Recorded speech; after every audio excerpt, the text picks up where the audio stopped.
প্রাথমিক নিয়োগ দুর্নীতি নিয়ে আজ আদালতে খেলেই দিল সিবিআই। আজ আদালতের সাপ্লিমেন্টারি চার্জশিট জমা দিল সিবিআই। প্রাথমিক নিয়োগ দুর্নীতি মামলায় সাপ্লিমেন্টারি চার্জশিটে বড় মাথার নাম জমা দিল সিবিআই।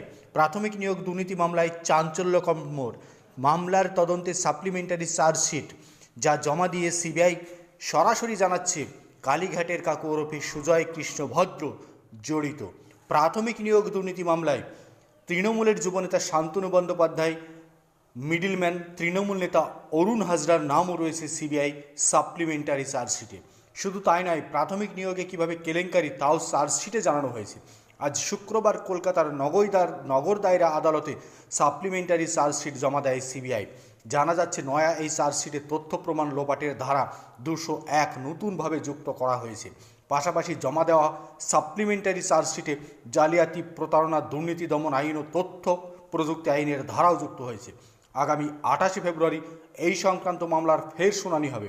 শুনানিতে সেই মামলা কোন দিকে মোড় নেয় সেদিকেই তাকিয়ে থাকবে বাংলার সাধারণ মানুষ। গত কয়েক দফায় সুজয় কৃষ্ণ ভদ্র অর্থাৎ কালীঘাটের কাকুকে জেরা করেছেন তদন্তকারীরা। তার কণ্ঠস্বরে নমুনা সংগ্রহ করেছেন, যদিও তা পেতে কেন্দ্রীয় সংস্থাকে অনেক বেগ পেতে হয়েছিল।